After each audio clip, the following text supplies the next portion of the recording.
Hey everybody, welcome back to the channel. Daryl here from Wits Farm.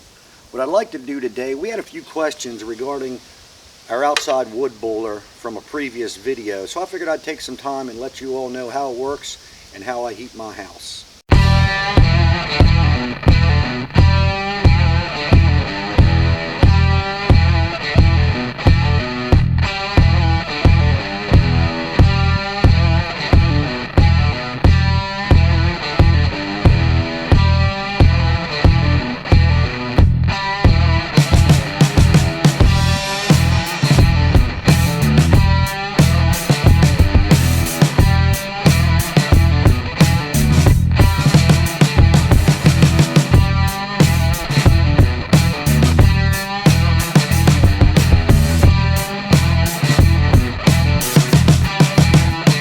Sorry, it's a little windy today, so I hope you can hear me over all this wind. It's about 29 degrees and the wind's blowing at about 10 to 15 miles an hour. So anyway, what this is, I have a Woodmaster wood boiler, and what this does is basically there's a whole jacket around this thing full of water.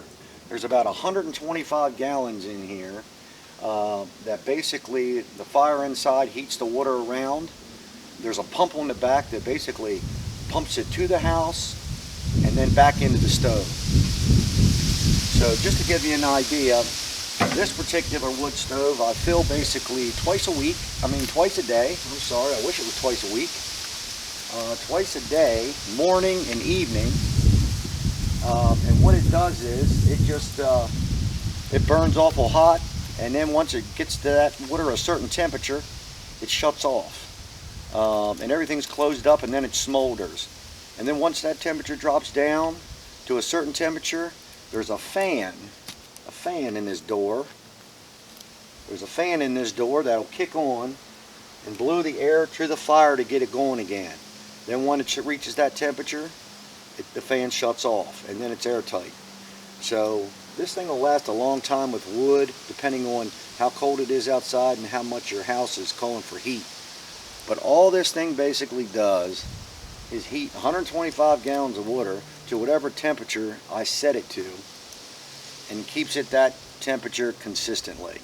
It'll drop 10 degrees, then that fan will kick on and bring it back up. So these things are pretty efficient. The one thing I do like about these outside wood stoves is I had a wood stove in the house. You bring the mess in the house, you worry about the chimney and cleaning it and all that good stuff. You worry about the wood you get that you throw in there. It needs to be dry wood, hard wood, that type of thing. The thing about an outside wood burner is you can burn pretty much anything.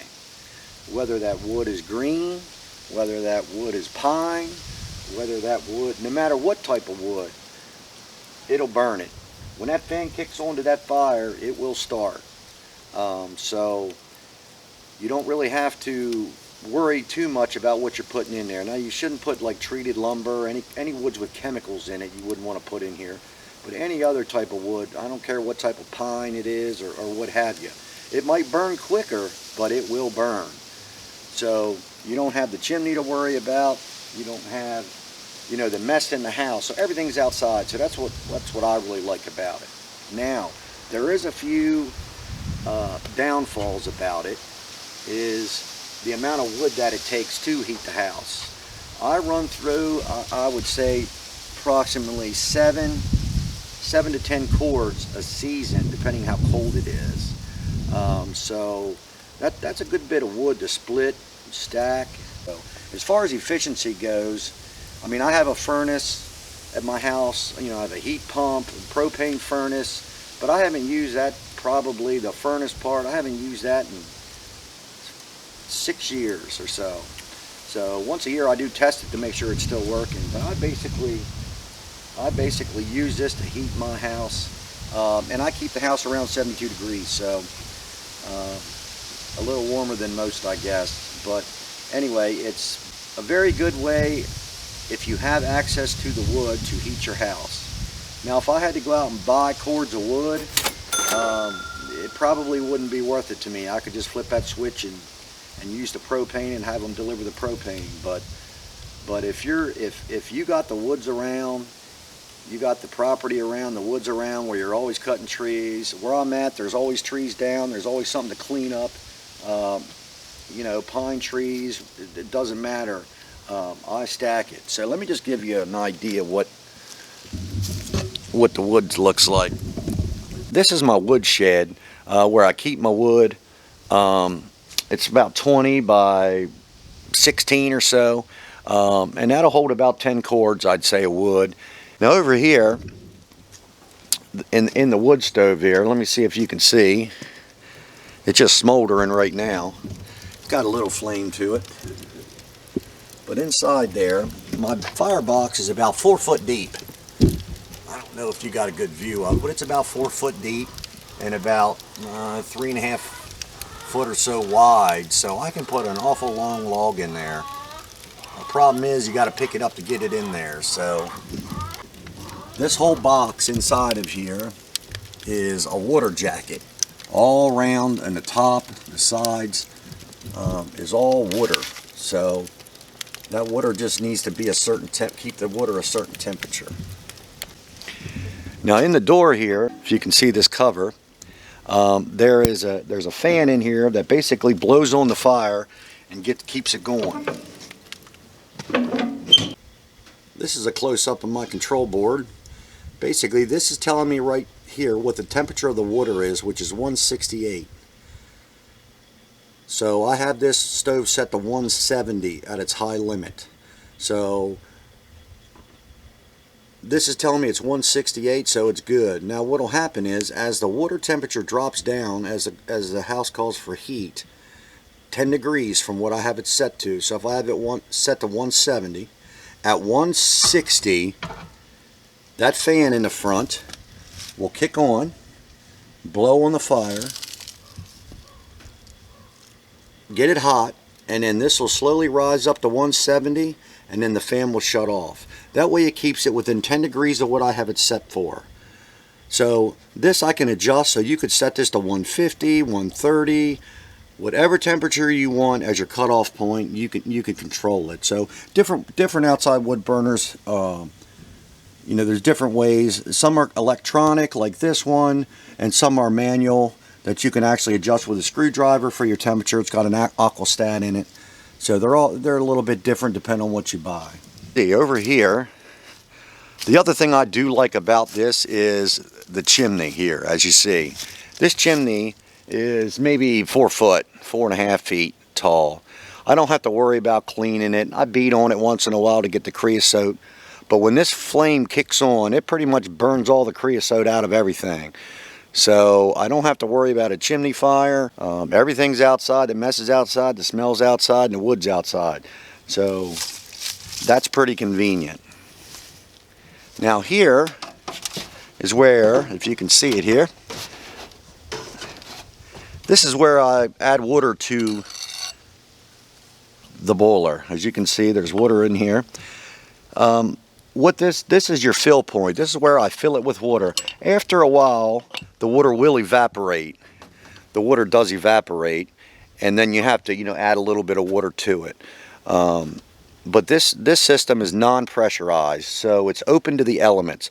So as the fire heats the water, the water expands. So therefore, it would let out any pressure or anything here. So none of this is under pressure. The expansion can come out right at the top here, so you don't have to worry about blowing up or exploding or anything like that. Just like there is some sealed systems that are sealed, furnaces and things, like if you have a boiler in your house, a lot of those are sealed systems, so they're under pressure, and they recirculate the same water. This is not under pressure. That's why this water kind of evaporates over time.